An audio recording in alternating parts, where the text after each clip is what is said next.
Okay, we're going to be hot in 15 seconds, people. Stand by. Queue open. Talent, check your spot. Audio up. Clear the set, everybody. Stand by camera 3. Stand by camera 1. Camera 4, check your focus. Carol, make sure the phone guests are standing by. Stand by camera 2.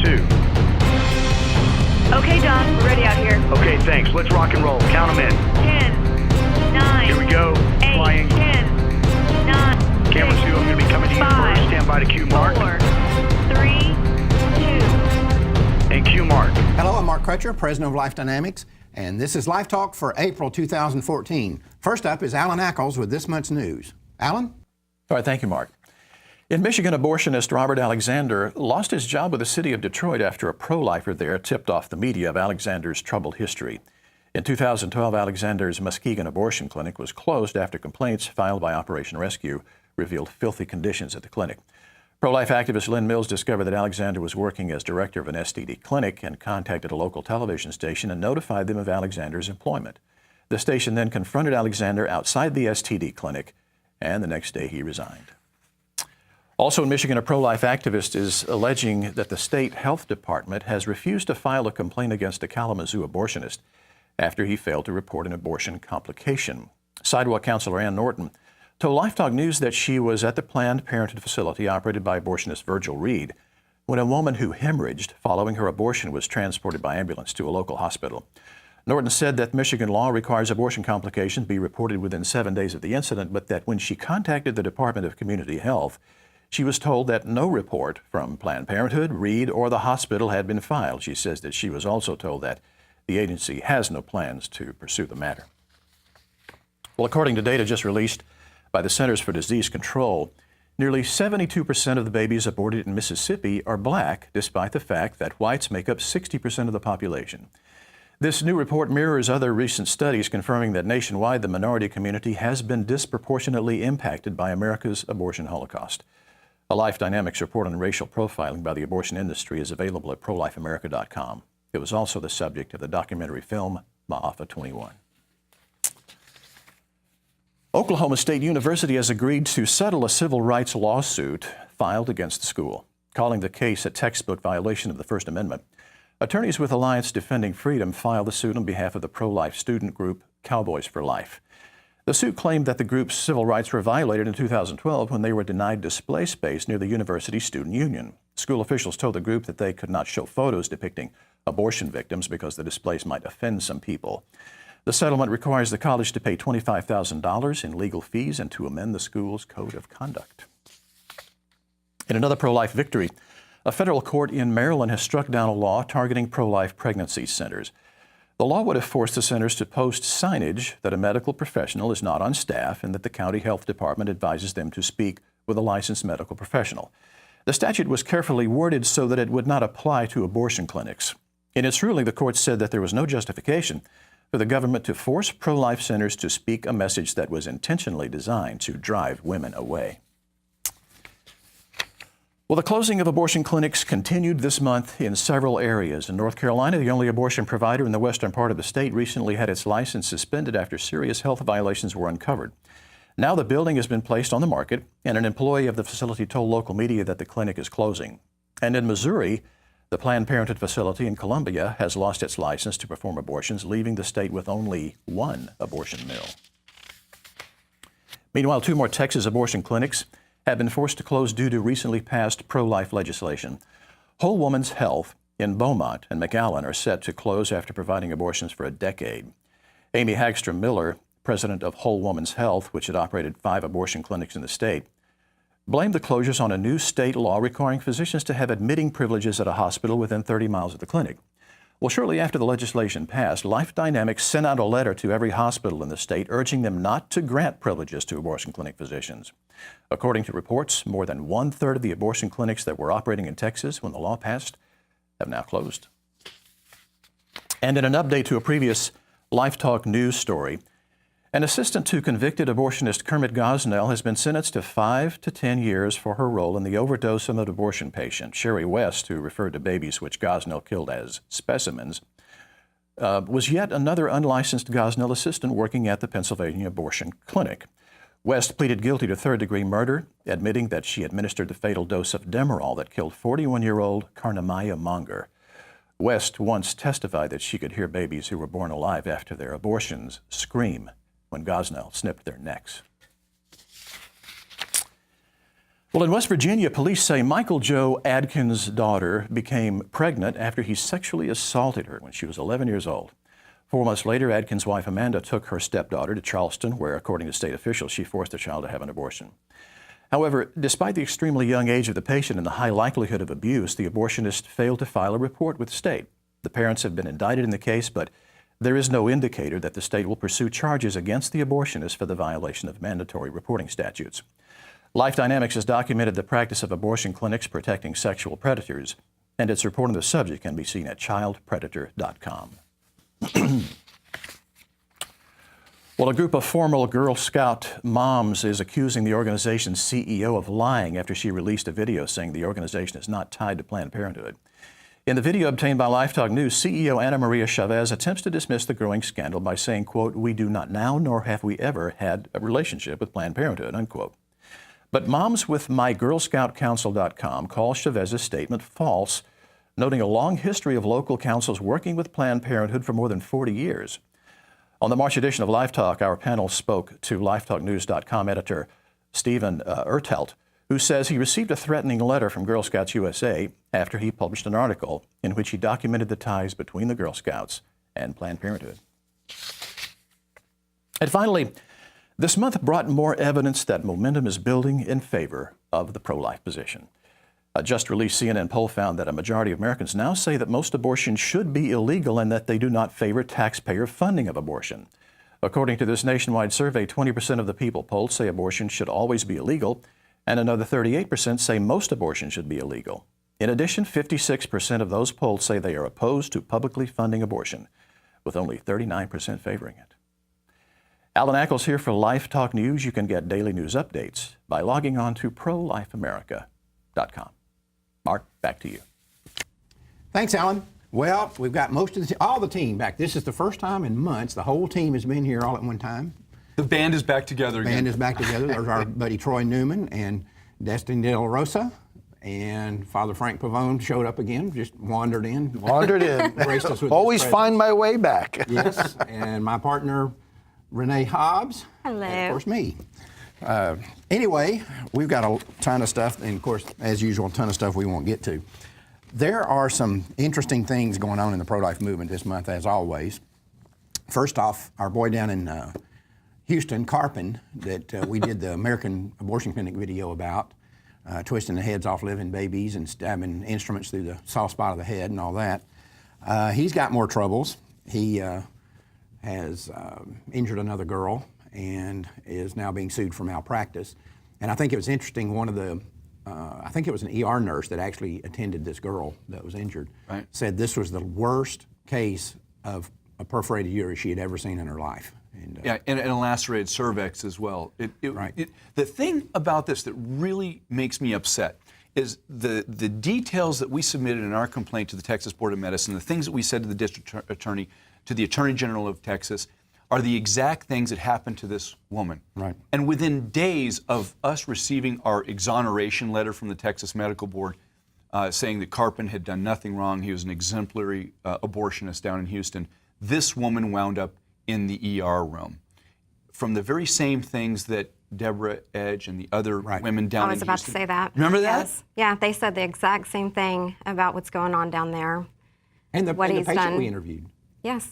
That Carpin would regularly butcher these women knowingly and send them home with a complete callous disregard for their health and safety. Well, what did that girl say? She said that he routinely, and they wouldn't tell these girls. He would suture them up, pack them with gauze, and send them on their way. And never tell them that he'd perforated their uterus. They had no idea. Right. It's amazing. But you know what? One thing this brought to mind, too, is something I'd meant to talk about on a previous show. I'd like to get all of us to quit talking about botched abortions. and start talking about safe and legal abortions. And let's not say this girl was hurt in a botched abortion. She was hurt in a safe and legal abortion. Isn't that what these women go in there for?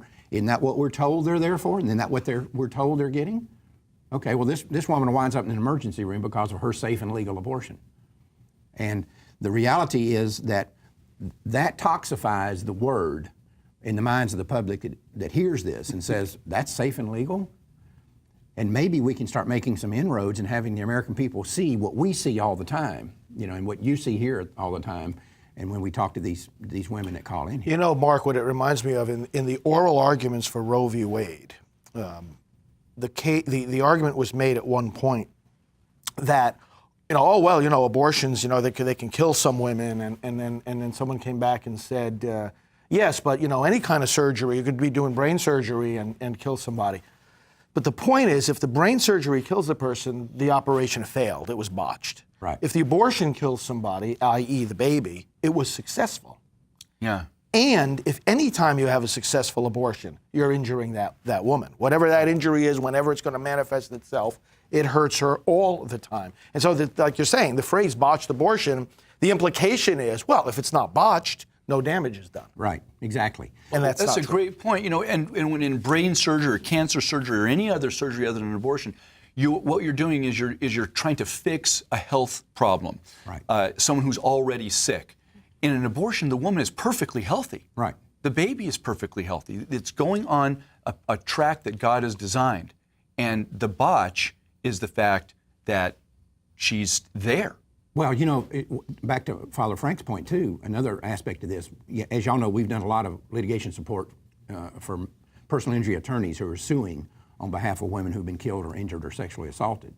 And one of the standard arguments that the pro-aborts make in defending a woman who's been killed or somehow injured is that they did everything right. She was just the unlucky one out of every so-and-so number is going to be injured. So they'll say she was just the unfortunate one, but we did everything right. How often do you think that they sat down with these women in the abortion clinic and said, look, you need to understand something. Even if we do everything perfectly, you could wind up injured or dead, even if we do everything right. And I guarantee you they never tell them that. Mm-hmm. And again, the point, going back to the point you were making, it is true that when you're dealing with women who are pregnant and doing abortions on them, they're generally young and perfectly healthy. So you take a young, perfectly healthy woman who's experiencing a natural event, which is being pregnant, which is what young, perfectly healthy women are susceptible to, and you're putting them in a nursing home, or you're killing them, or you're doing whatever. Exactly. Well, and I think we have to look, even if you have a quote-unquote successful abortion, the long-term effect afterwards, emotionally to these women, and the effect that it's going to have on them is something that I think we need to focus on. In a lot of feminist writing, whenever you read a blog or some sort of article about rape, they will have a thing at the top that says rape trigger, and they let you know, because if you've undergone a rape, you might be sensitive to reading this material, and it could cause some major emotional turmoil. So I've actually started putting post-abortion triggers before I even write about anything a woman's going through, because we need people to understand that if you're post-abortive, this might trigger you, which we see all the time. We're constantly triggering people whenever we talk about the unborn, these post-abortive women who it's just so deeply embedded in them, this emotional distress they have that has not come to the surface yet, that we need to start letting them know that is a trigger for you. Right. Well, and you've talked to many of these women right along with me, and sometimes the injuries go on for years and years and years, the emotional scars, because they don't recognize them. You and I have had several conversations with these women that have had real problems that they never attributed to the abortion, post-abortion trauma that they suffered. They become promiscuous, or they started using drugs, or we had one woman. I mean, you think about people that smoke. People that smoke cigarettes start when they're kids. Nobody is at 40 years old start smoking. I mean, that just doesn't happen. I'm thinking about taking it up. Oh, Very few do. Yeah, but it's extraordinarily rare. But among these women, you'll see that fairly often. They'll start doing drugs, or they'll become promiscuous, or I had one I think I told you about one time that had been in 4 one-car wrecks in the year prior to when she called me, and she finally recognized that she was basically trying to kill herself. She had hit parked objects 4 times in a year. and she finally figured out, hey, I guess I was subtly trying to kill myself. Wow. Yeah. And so, you know, you never know how deep the roots of this thing go, but when we talk to these women here, and we talk to a lot of them, I mean, they're injured in a place that you just can't even imagine. Well, you know, as you know, one of the PR things that the pro-abortion movement has always done is to sell abortion as medicine. And, you know, anytime they talk about the woman and her doctor, it gives more respectability in the minds of the public. Oh, this is something with a doctor. This is something with medicine. And the pro-life movement, we've got to get people more into the habit of making the assertion, as strong and clear and simple as it is, abortion isn't medicine.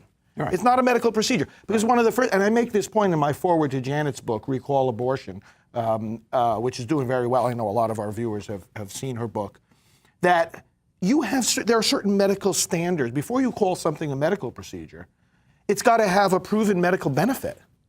It's got to do no harm to the patient. What medical benefit does abortion have? Zero. None has ever been demonstrated, found, proven, or substantiated. Well, you know, you've got a story over there talking about how they, on one hand, they want to be classified like the rest of the medical community, but then when you start doing that, then they all of a sudden have a different standard for abortion clinics. Yeah, right. In Arizona, there's 9 abortion clinics, and they get a 10-day notice before somebody comes in and inspects them, only the abortion clinics.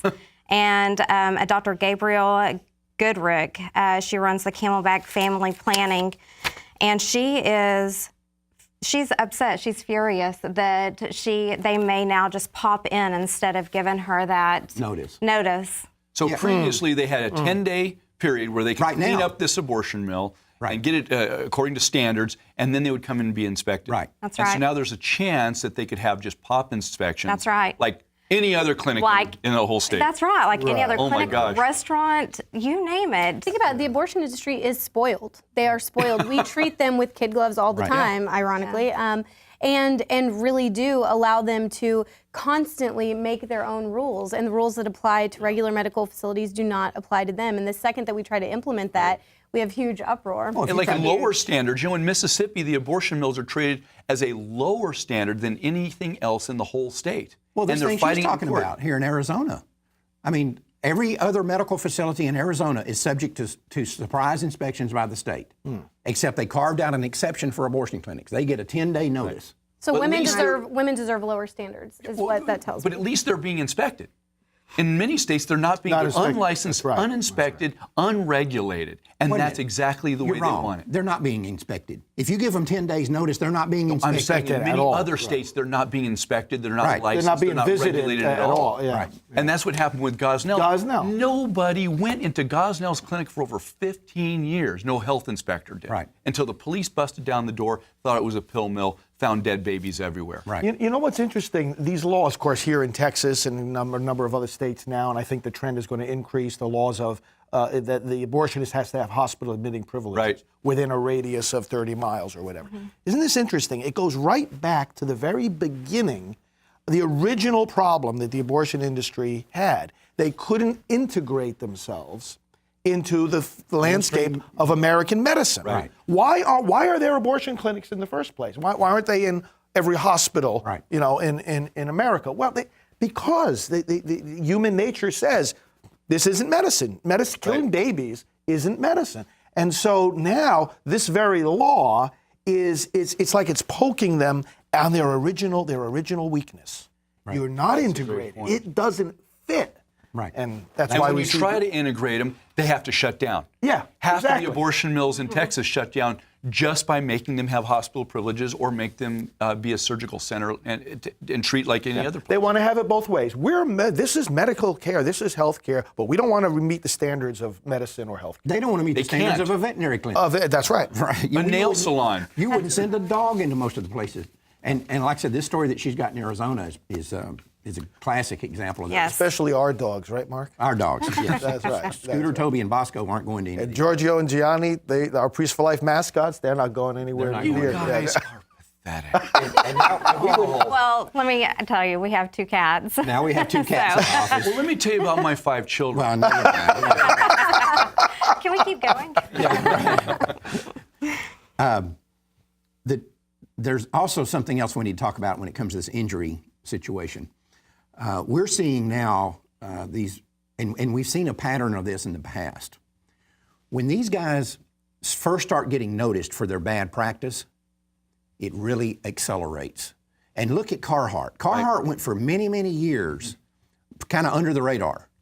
But the minute he started getting some attention for the women he was butchering, all of a sudden now it's like one a week. Yeah. This guy is out of control. Well, I've got a theory on that, Mark, and it's not that he all of a sudden is botching more abortions or giving more safe and legal abortions. What he's doing is what he has been doing all along. We're just taking note of it. What Operation Rescue does is, we like to say, every time an abortionist messes up, every time they break the law, we're here to tell the whole world about it. And what happens with that is more people come out. They Google it. They find it. We were contacted by the family of the latest victim of Carhart's handiwork in Maryland, because the family Googled Carhart's name. One of the first things that popped up was our website and our contact information. So they contacted us right away. That's how getting this information out, and more of it getting out, helps us get more information and more informants, more lawsuits, and recognizing the dirty deeds of the abortion industry. I think you're probably right that it's not that he's doing worse than he ever was. But I think there's another issue here too, and it may be that he is doing worse. There's another perspective here, because I think what happens is when they get caught doing something horrible and nothing happens, they get arrogant. Yeah. And then they think they're bulletproof. And we've seen this before with other guys who've had these sloppy medical practices, but we saw it, for example, in the case of the women that get raped in these abortion clinics. Brian Finkel in Arizona is a good example of this. We were going after Brian Finkel for years. We had interviewed a lot of his victims and so forth, and every time we would turn this over to the authorities, nothing would happen. Mm-hmm. And as nothing happened, as he kept on going and nothing happened, then he got more and more arrogant and saying, hey, I'm bulletproof. I can do whatever I want to do. And that's what eventually, it's that pride comes before the fall. Sure. It's that. And so I think that's what you're seeing with Carhart. He thinks nothing can happen to him. Well, he's wrong. Well, he is wrong, and there's more medical board complaints, and at some point, it's a tipping point where the medical board just says, you know what, enough is enough, we're tired of covering for this guy. And there's another issue here, and I want people to understand that are watching this show, if you have a circuit-riding abortionist in your community, the guy that flies in on a Monday and flies back out on Monday afternoon or something like that, stays there for 2 days, he has a higher probability of botching abortions, killing and maiming women. And we've seen this time and time again, and Mark and Renee and Father, we can talk about this all day long from personal experience of stories that we know. Because they have a plane to catch or another abortion mill to get to or another set of appointments, they will take her bowel and pull it out and then push it back in, lacerate her cervix, puncture her uterus, lacerate her uterine artery, and then leave them to bleed to death because they have another appointment. And that's what happened with Tommy Tucker, the abortionist we were going after in Alabama. While we were going after him, he killed 2 women. Yeah. And then you also had the same situation, and that's what he was doing, because he was circuit riding around Mississippi and Alabama and Georgia and Florida. And we had the same situation in Florida with Pamela Colson. She's 28 years old, and they perforated her uterus, and she was the last patient of the day, and he had somewhere to go. Right. So they packed her off and sent her on her way. She bled to death in the car going home. Same thing with Sharon Hamplin in California. You know, Bruce Deere had a plane to catch, so he sent her on her way. Jennifer Morbelli would be alive today if Carhart didn't have to get on a plane. Right. I mean, the list is endless. There's 2 dynamics going on here, like we've said. These guys are getting worse. I mean, when we worked together on Line 5, what was it, in the early 90s? Right. I mean, the abortion industry is worse now than it was then. Right. As far as all these practices. And the awareness is growing. The awareness is snowballing. So that, when we think about activists, I think a lot of pro-life people, they think in terms of, let me write my congressman, let me write my state representative. And, there's a lot that people should be doing and communicating with their elected officials. But I think we have a greater awareness now. Let me communicate with the State Department of Health. That's right. Let me communicate with the medical board and say, listen, as a member of the public, as a member of this community, I don't feel safe with for my family, for my children, for myself. I don't feel safe when you guys are dropping the ball on inspecting health facilities or places that are supposed to be, legal medical clinics. Get on the ball here. Take some action. But you know what has changed all that, Father Frank, is the internet. Yes, it has. That has changed everything because the American media, who is controlled by the abortion industry, no longer has a monopoly on the flow of information to the American people. The more that we start writing about it and blogging about it, like you said, I would rather somebody Google Carhart before an abortion and see this list of women that he's maimed and injured rather than after they've been hurt by him. And that is the opportunity that we have thanks to social media as we can get the word out. And the sad thing is, in the case of a guy like Carhart and Carpin that we talked about, and Carpin's already killed at least 2 women that we know of. Right. That we know of. That we know of. And one of them was a 15-year-old girl named Denise Montoya. He killed her doing a 25-and-a-half-week abortion on a 15-year-old girl and killed her. It's just a matter of time before he kills some more and before Carhart kills one. And if he hadn't already killed some that we don't know about, which I'm certain that he probably has. But we just have to keep holding their feet to the fire, and we're going to do that. We're going to continue to do that. And you know, one thing I've always said, y'all have heard me say this, and I'm sure y'all think I'm nuts, but you are. Yes, I probably am. Crazy like a fox, though. Yeah. I've said for years that being pro-choice is a mental illness because you listen to what these people say and their rationalizations and stuff. It's almost creepy when you hear it. Here's an article that was in Life News. A woman named Sue Nathanson, pro-abort, wrote an article that she posted about her abortion. Not that she regrets it. Let me read what she said here. I wish now that my fourth child, could have been sacrificed with my love and tears, even with my own hands, in a circle of a family or a community of women, in a circle of compassionate and loving community of men and women who might be able to perceive my vulnerability as a mirror of their own, and not as it was, in a cold and lonely hospital room with instruments of steel. So she wanted to be like Andrea Yates and I guess just drown them all after they were born. I mean, that's the way, just murder them. Do you realize how mentally unstable you have to be to make a statement like that? And do you have any idea? spiritually unstable. That's paganism. That's using the word sacrifice. Child sacrifice is what she's talking about. Right. Community child sacrifice. I would have rather done it myself with my own hands in a circle of a family or community. So you're going to get all your buddies together and what? Induce this baby and then y'all all sit around while you cut its throat or what? What was her plan? She said, I want to do it with my own hands. This is sick. These people are sick. I'm telling you, they are nuts. These people are stark, raving nuts. If the pro-aborts, if the pro-life community said anything parallel to this, if you said something like this or any of us said anything like this would be on the front page of the New York Times tonight. And of course, we're creating this new website, the peopleofchoice.com, and believe me, we've got an embarrassment of riches of stuff like this we're going to be able to put on there. And we're already seeing, by the way, because we put it out, the pro-aborts are going berserk over this. They're really unhappy about this coming website, as well they should be. But Crimea River. These people are nuts. In D.C. now, the D.C. Abortion Fund is selling pendants made out of coat hangers, little tiny coat hangers, to represent, we're not going back to the coat hanger days. When is the pro-life movement going to get serious about pointing out that every woman who was ever killed by a coat hanger abortion was killed by somebody who was pro-choice? Why are we being held responsible for this? Think about it. Every woman that's killed in an abortion clinic or injured in an abortion clinic today or even prior to Roe, when it was illegal, was killed by someone who was pro-choice, right? That's right. So what they're saying here is, when they do this coat hanger thing is, if you don't let us kill babies, we're going to kill women. You know, I have a little bit of a different take on that, Mark. I think that, and we've talked about this before, that abortion is a religion for these people on the left. I mean, the far left. Read Jenny Paris's book. She says that. And so the coat hanger, in their mind, doesn't necessarily represent back alley abortions, et cetera. It represents an abortion instrument, and they're in favor of abortion. Right. In the same way that Christians will carry a crucifix or a cross around our necks, saying we bow down to the Holy of Holies, that Christ our Lord, in the symbol, the instrument of his death. Right. Okay? Jesus said, take up your cross. And so the antithesis of that is for the abortion industry to take up their coat hanger, literally.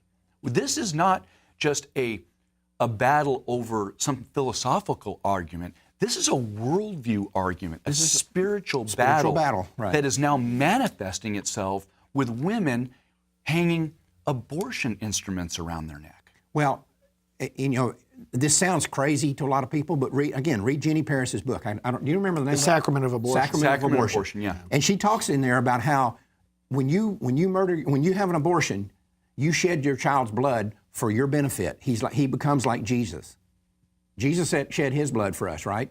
And she said, when you sacrifice your baby, you're making your baby holy, because that baby sacrifices his blood to make your life better. These people are nuts. They're sick. Yeah. And I think the interesting thing, like you said, it's the symbol of suffering to them. And not to be too nitpicky, but from a marketing standpoint, I think it's horrible that, you know, they at least used to have the buttons with the hanger and the no around it. Now it's like they're almost kind of proud of this symbol. Like, here's what we're going to do. Yeah, if you don't let us, right. You're going to force us to do this. But I do think, yeah, it's absolutely become a symbol of suffering to them, except for the cross is not, you know, this proud moment for us. We didn't want to see our Savior suffer, yet they're completely fine with the sacrifice. Well, I still think we got to start focusing in more as a movement. When they start doing this coat hanger stuff and talking about botched abortions, you know, I've often said, you know, I used to say it when I was in debates with them, saying, look, if you don't want to see women die from botched abortions, then don't kill them. I promise you, I made this challenge to one of the pro-aborts in Dallas one time when I was on a radio program with her. I said, look, I'll tell you what, let's do. We can solve this botched abortion thing right now. I will take responsibility for getting every pro-lifer in the country to sign a petition saying, I will never perform an illegal abortion. You do the same. For all the pro-choice people. For all the pro-aborts, and we're done. Yeah. This is not a problem. Now we don't have to kill these women. We can save the babies too. Well, we obviously know they're not gonna do that. the abortion industry isn't all that bright. Right. So most people do not understand the nuances behind the coat hanger. For them, it is just a symbol of abortion. Right. It's now the symbol of abortion.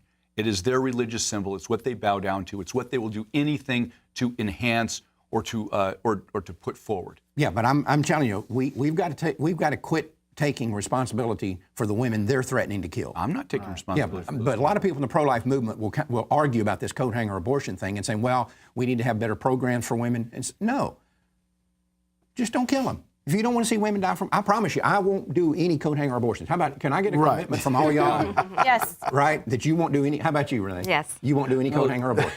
Jennifer Morbelli and Tanya Reeves died in the last couple of years, as well as several other women from the safe legal abortion, and it wasn't a coat hanger. Yeah, not at the hands of a coat hanger. Go to safeandlegal.com, and we only have a partial list there. By the way, our old name that we used to bandy about here back during the debate over Obamacare, Bart Stupak, who claimed he was pro-life, a pro-life Democrat. He was a liar, but he claimed that he was a pro-life Democrat, and he was not voting for Obamacare because there was no assurance that it wouldn't pay for abortion, and there was still no assurance that it wouldn't pay for abortion when he finally voted for it, right? Now he's claiming that he felt like he was double-crossed. I'm going to tell you something, Mr. Stupak, we don't want to hear it. You weren't double-crossed. You were the double-crosser. You double-crossed the people you claimed to be on the side of, which was the unborn child. You lied, and you knew you lied, and now it's come out, and you've been exposed as a liar because your buddy Obama has clearly made it clear that Obamacare is going to pay for abortion. So I think it's ironic that all the Democrats are running from Obamacare. Yeah. They're all saying they've been double-crossed. We didn't. Maybe you should have read the bill before you voted for it. Right. Speaking of Obamacare, Cecile Richards is saying that 27 million people have signed up for Obamacare. By Planned Parenthood? By Planned Parenthood. Wow. I think there's only been about 4 million. And most of them were signed up by Planned Parenthood. So a total of 4 million people have signed up for Obamacare. But 27 million, but she's claiming that Planned Parenthood got 27 million women signed up. Women. Yeah. In all of Barack Obama's 57 states. Yeah, in Barack. That's good. That's good. In other words, are you telling me that you caught Cecile Richards lying? Surely not. Oh, no, surely not. Not her. No. She's the mother of all lies. Yeah. You also got that thing about how their percentage of the abortion in business has drastically gone up. Yeah, it's 1/3. 1/3 of all abortions are at Planned Parenthood. Right. Yeah. Now, I brought this along because I knew you were going to be bringing that up. I don't know why I'm even showing you this because it makes me so mad that when I look at it. This is a Vogue magazine from July of 1976, and they did a puff piece talking about what a great person Cecile Richards is. 76 or? No, I'm sorry, 96. 96, yeah. And she's the head of Planned Parenthood, the liar-in-chief at Planned Parenthood here that signed up 27 million women. I wonder where they are. I don't know. Obama would love to have them because they only got 4 million, so total number. But anyway, showing her in her office with all these little children, all these little babies sitting on her knee and sitting around her office. It's pretty This sickening. This would be like finding a picture of Adolf Hitler with a bunch of Jews sitting around his Smiling. office, smiling, and they're Having all tea and having a good time. This is It's such a lie. This is unbelievable. These people have no shame. This woman cannot be shamed. If you can do this, you cannot be shamed. Yeah. And talking about her kids, her own children, and there was a deal here. Where did I? Oh yeah. Planned Parenthood is openly talking about what a difficult thing it is now to find out which parts of Obamacare pay for abortion, and they're complaining about it. Well, I thought it wasn't supposed to pay for abortion, right. But they're complaining about that.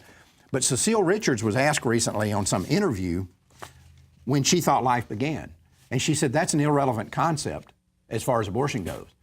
What could be more relevant? Yeah. If they're living human beings, then you're the head of the organization that's killing 1/3 of all the babies killed in this country in the biggest Holocaust in the history of the world. So the salient point is, and this is the point they made their argument with many years ago back when we were debating them and they were saying, oh, they're just globs of tissue, they're not human, they're just little specks on the end of a pen and all this kind of stuff. And now they're saying, because they can't deny it anymore, technology has taken that lie away from them through sonograms and fetal scopes and all that sort of thing. So now they can't tell that lie anymore. So now they're saying, oh, that's irrelevant. And she's literally saying, she said, the life of my children began when they started breathing. At birth. At birth. Mm-hmm. Life begins at birth. I just find it so interesting how most of these groups, NARAL and Now and all them, they're constantly telling us what boundaries are, what is rape, what isn't rape. You know, they love statistics. They love how women are making this much compared to a man, and they constantly are wanting to define these boundaries of where women are being gypped. But then when it comes to abortion, it's up to us. It's really vague. We're not gonna make a statement on exactly when a life begins. I think it's ridiculous. And therefore, if you're saying you don't know, you're admitting it's okay to kill a child. Right. Because if I don't know, yeah, exactly. And it's like the the classic example in ethics about the hunter. Right. You know, you don't know what's moving behind the bush if it's a bear or a man. So what do? You shoot anyway? Yeah. Or do you, Right. or do you find out first? You know, Right. Or if you're demolishing a building, you're not sure if there are children inside. You better be sure first. So, and really this goes back to Roe v. Wade, doesn't it? Because the Roe v. Wade decision does not say, we have come to the conclusion that the unborn child isn't really human and therefore you can destroy it. It didn't say that. It said, we don't know. So therefore you can destroy it. And therefore you can destroy it. And think about it from this standpoint. What if you were, have y'all, any of y'all ever been on a jury? Yeah. Okay. What if you're on a jury in a capital murder case? And the guy's being accused of a capital murder and now you're in the penalty phase, or you're in the phase where you're deciding his guilt or innocence, whatever. And somebody on that jury says, look, obviously the state has not proven the case. We don't know whether he did this or not, but I think we ought to go ahead and execute him. Right. Isn't that the same thing as saying, when Cecile Richards says, well, I don't know that whether this is even a relevant point. We don't know if they're really human beings or not from the moment of conception, so let's just execute them by the millions. What's the difference in that logic? Right. Somebody explain that to me. We said it before, they're nuts, they're not that bright, and as Obama said, these sort of decisions are above his pay grade. Right. So stop making these decisions. If you don't know, if it's above your pay grade and you're really that dumb, let's just go and turn to the ethicists, to the biologists, to people of real medicine, and they can make the determination. In fact, they already have made the determination. Right. That's right. And let's go with They're it. replacing better safe than sorry with better safe and legal than sorry. Right. Better safe. That's That's right. good. That's right. Yeah, give me 5. All right. You know, something else I've often said, and we've all agreed is true, is that the closer we get to winning, and we are winning, make no mistake about it, and even the other side is starting to panic now. We're seeing all these I articles. saw an article the other day that said we're in full-blown crisis mode. Right, yeah, that's right. They're melting down, and they know they good. are. And but the closer we get to winning, the more vicious and nasty and violent that these people will become. And we're seeing a lot of evidence out all over the place. Even you're seeing it even in Canada. A woman at a life chain was beaten by a man who a pro-abort walked by and actually got her down on the ground, was beating on her and threatening her with a knife. Oh my gosh. We're seeing all these situations where students around the country are being attacked for being pro-life, having Students for Life groups. And I think what makes the pro-abort so mad about these student groups is that they can't get pro-choice student groups going. And even they're admitting that that's true, that they go to these campuses, they say there's 1 or 2 pro-life groups on every campus, but there's no pro-abortion group, pro-choice groups. And I think that's what frustrates and aggravates them. So we're starting to see more and more examples of this. And we have a young lady on the phone with us who was a victim of this sort of thing. And I'll just let you tell her story. Thren Short. Hello, Thren. Hello. How are you? Good. Good. Thank you for joining us. You are 16 years old and you're coming to us from Ventura, California. Is that correct? Yes. Okay. You were at the University of California, Santa Barbara campus with some other pro-lifers, as I understand it, and we're just standing there holding a sign. Is that right? Well, we were also passing out information and talking to students. Right. And what happened? A professor came up and began to try to start a mob by one of the signs. And once she got in a big crowd, it was one of these monologues where she wouldn't let anybody answer what she was saying. She would just shout over you. And then she tried to get the students to take down the sign by starting a chant to tear down the sign. And then when they didn't do that, she had to do it herself. And she grabbed the sign, went off with it to the building where she worked. And when she got into the elevator there, I was afraid that she would leave and we'd never see the sign again. So I wanted to keep them there until the police arrived. So I put my foot in the door and she began to kick my foot away. And I kept putting my foot back. And finally she started to shove me. She shoved me a couple times before she realized that still wasn't going to keep me from locking the door and closing. So then she actually came out of the elevator and tried to pull me away so that others could get away with the sign. And you were injured in this fracas? Yeah, I have scratches on my arms. Okay. And the police were called? Yes. Okay. First off, what happened to the signs? They brought it up to her office where they destroyed it, and the police later found it in a trash can. Okay. What's going on with the police right now? Well, they've done their job. It's now left in the DA's hands. And do you have any indicator from them that they're going to file charges on this woman? We'll be hearing from them in a couple days about that. Okay. But they've given you no indicator that they will or will not follow up. I haven't. You know, the amazing thing that I've seen from this is that this woman has been interviewed, and she's taking the position that she had the legal right to do this because these signs offended her. Thren, what was on the sign? The picture of abortion victim. Right. You know, I've been in front of abortion clinics for years, seen several little dust-ups, and I just can't even imagine where I would chase somebody into or steal something and then be chased into a building by an abortionist and I attack them or even a pro-abortion person and not be in jail for weeks at a time before being bailed out. Right, right. Causing injury to a pro-abortion person. I just can't even imagine it. And this is a professor on a California campus, wasn't arrested. Was she even cited, Thren?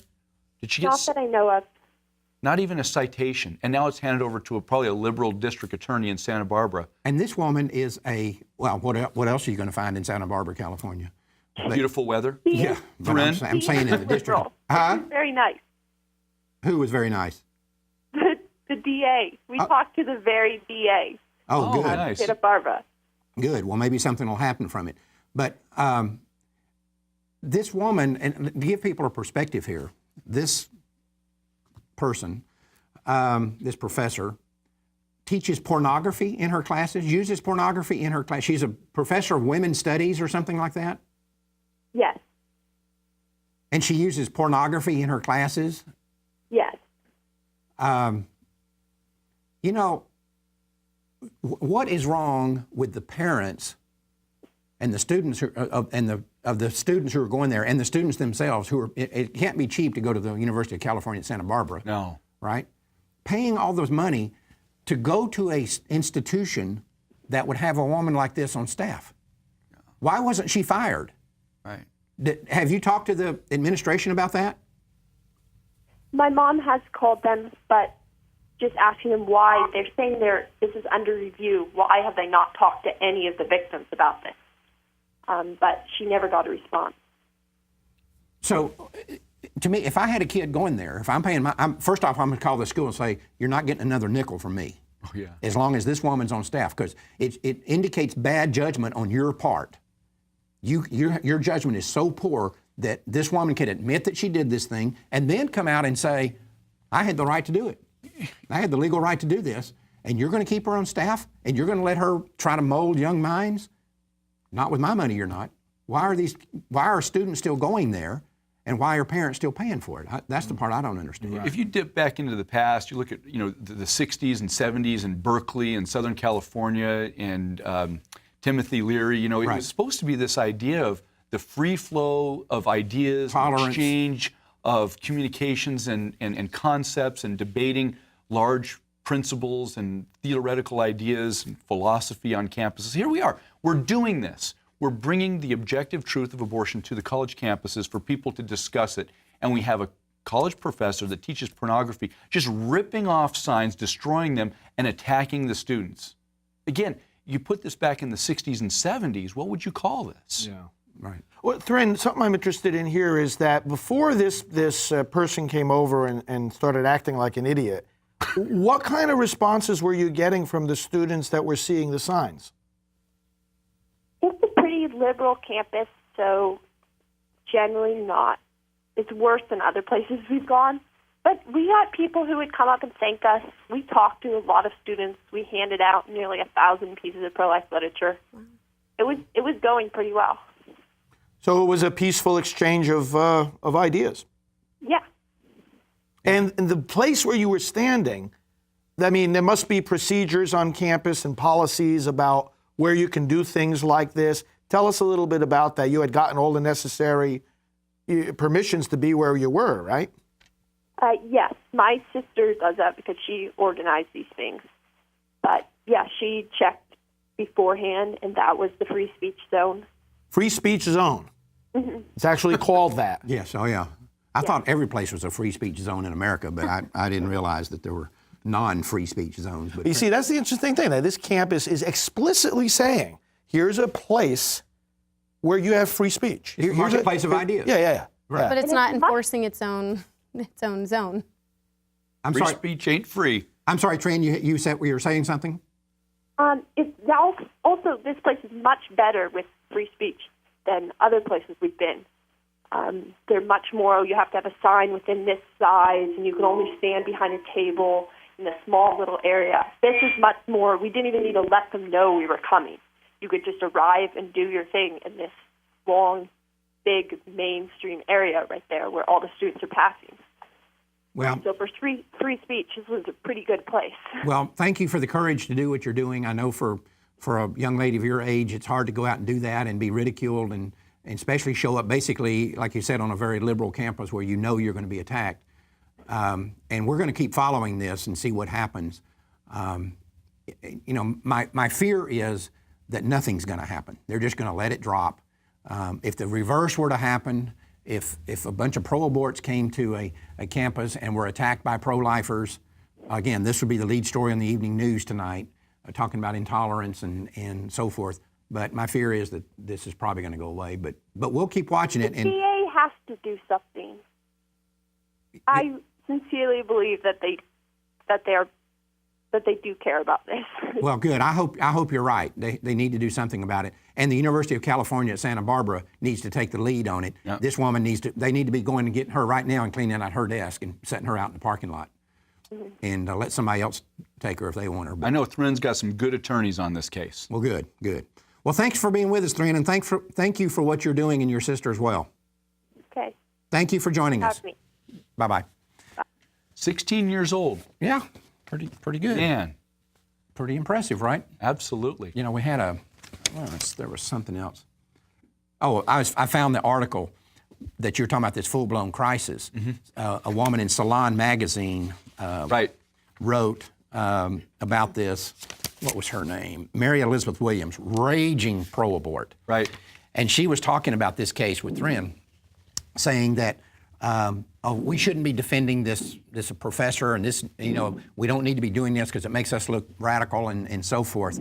And she was the one that's saying we really don't need to be doing this right now because, quote, we are in a full-blown crisis, meaning the pro-choice community.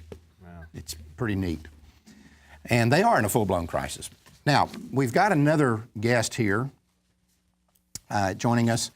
Hello, Matt Bowman. Yes, Mark. How are you, sir? Doing great. You're a senior legal counsel with the Alliance Defending Freedom, and you guys are doing great work. It seems like every month we're talking about something you guys are doing. But the city of Madison, Wisconsin is trying to pass this bubble zone, and this has already been litigated in the past, right up, as I understand it, up to the Supreme Court and found it unconstitutional. But they're going to try it again. Right now I understand that it's on hold, but you can correct me on that if I'm wrong. But they're trying to say that within not 8 feet, not 10 feet, within 320 feet of the front door of an abortion clinic, you cannot have any kind of anti-abortion speech. Is that correct?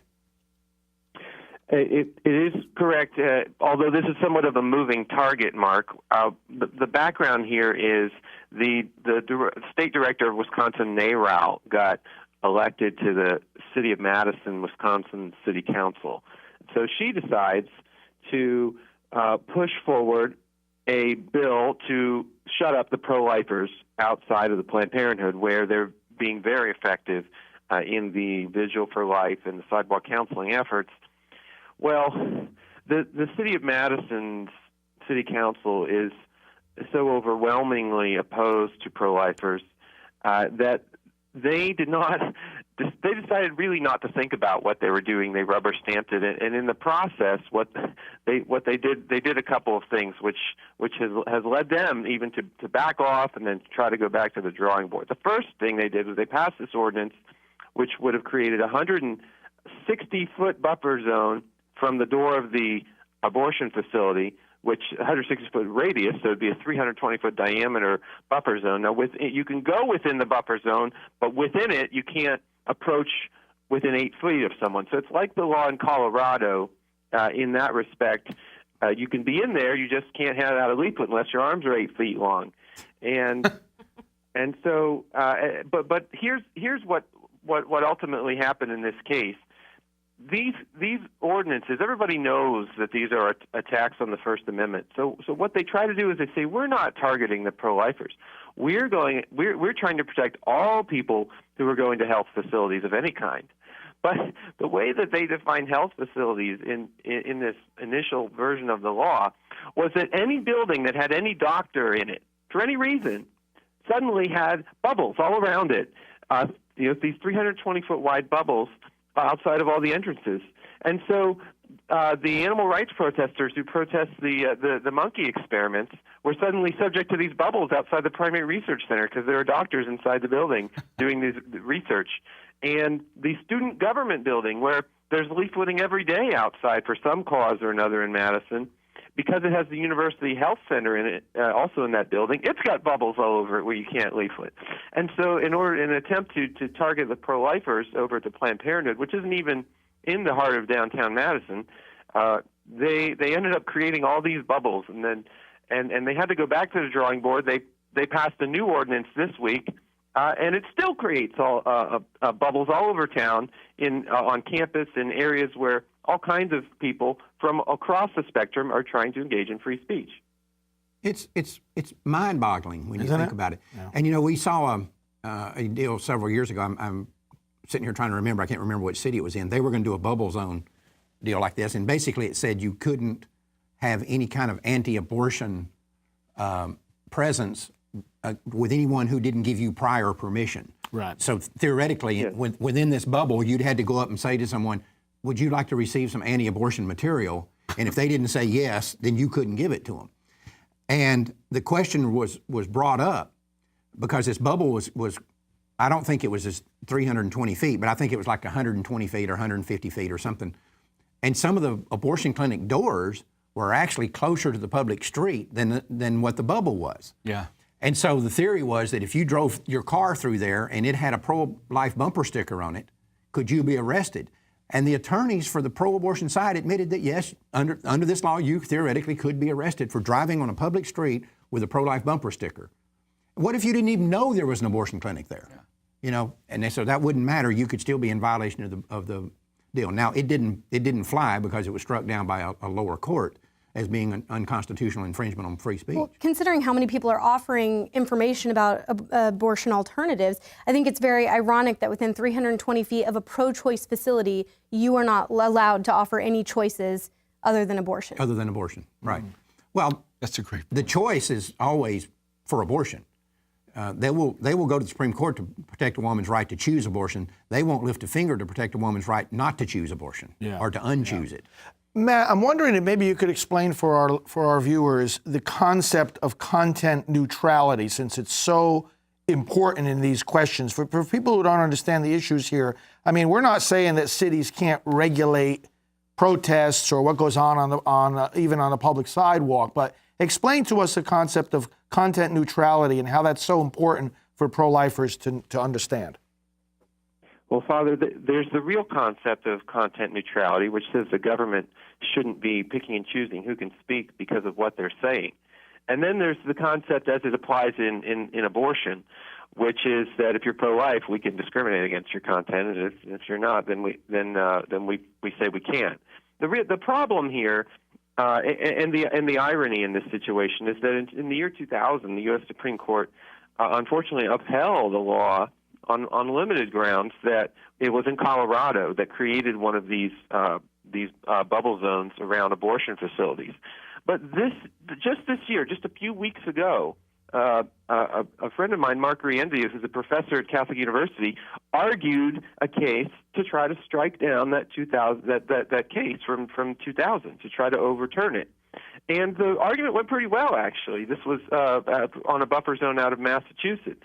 Any day now, the U.S. Supreme Court is going to decide whether to overturn its decision in 2000 or whether to at least severely restrict it. And yet the pro-aborts in the city of Madison have no care for even basic prudence.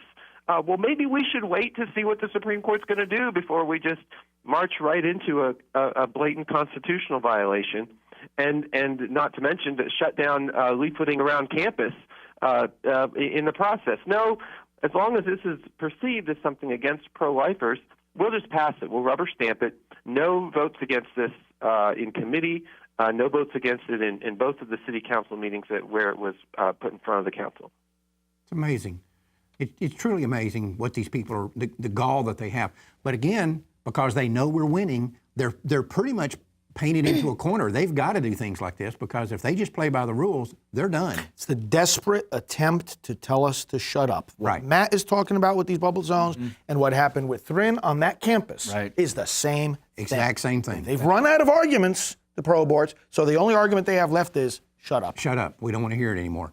Well, they're just going to have to learn to listen to it. That's right. We're not going to give up.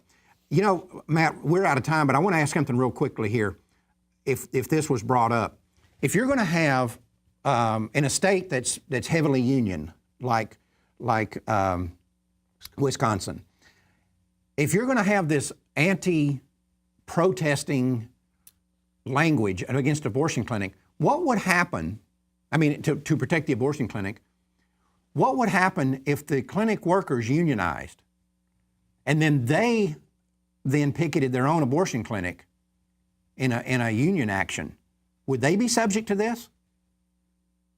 Well, it's plain to me, Mark, that on the face of the law, not only would union protesters outside of health facilities, but if there anyone trying to leaflet anywhere within a reasonable distance of a building that happens to have a health facility is going to be subject to this law. And what's really going to happen, what we all know, Mark, in reality, is that the police in the city of Madison are going to entirely ignore everyone who's leafleting throughout the city, because it's one of the hotbeds of free speech in the country, if not just the state of Wisconsin. They're going to entirely ignore everyone except for the pro-lifers outside of Planned Parenthood. And when they do that, the lawsuit that we filed against them will point that out. And we're going to try to get it struck down before that, just on its face. And that's what we're doing now on behalf of the pro-lifers outside the Planned Parenthood, and actually on behalf of a bunch of people who leaflet all around town. Well, these things are important on a national level because other municipalities are going to look at this and say, well, if Madison, Wisconsin did that and it was upheld, then we can do the same thing. Right. And what Matt is saying is absolutely true. We've dealt with these buffer zones for 20 years now, and even though they craft the law to say that it applies to everybody, we knew in San Diego, by the application of the enforcement of that law, the police only harassed the pro-lifers, not the pro-aborts who were pushing people around. Right, exactly. We've seen that. Well, thanks, Matt. And listen, you guys are doing a great work. Like I said, every month we report on something that you're doing, and we just thank God that people like you are out there. Well, I'm glad you report on it. Call us back if you want to learn about some of our other cases. Well, we certainly will. We'll be calling you back, Matt. Thank you for joining us. All right. Take care. Thank you, sir. Again, we got to make the point. The closer we get to winning, the more of this kind of garbage we're going to have to deal with. They're going to get frantic, desperate, violent. And they're starting to panic. And even, 2 years ago, you could read their fundraising letters and you could read them, you could hear them out on the stump, and they'd be saying, well, yeah, the pro-lifers made some progress, but don't worry about it. The right to choose is safe, and we're here fighting. Now those same people are out here saying, like I said, we're in a full-blown crisis. When the pro-aborts say we're in a full-blown crisis mode, you know something's going on. Right, and we've seen this time and time again now, just over the last year or two, where they're openly stating, hey, we're in meltdown mode. Even though they've got the most pro-abortion Congress, the most pro-abortion president, and the most amount of money ever flowing into Planned Parenthood's hands in the history of the world. And the media is pulling out all the stops to defend them. Some of the things that even the media here in Texas did to defend Wendy Davis, Barbie, the abortion Barbie, it was obscene. I mean, they were just out and out lying for her. The media were lying? Yeah. Even here in Texas. Stunning. But I'm telling you, what we talked about last month is absolutely true. The internet has changed everything because they can no longer have that monopoly on the flow of information. Mm-hmm. Well, thanks, guys. It was a great show. All right. Thank you. We'll see you next month. That's it for this month. Until next time, remember, Life Dynamics is not here to put up a good fight. We're here to win, because winning is how this killing is going to stop. We'll see you in May.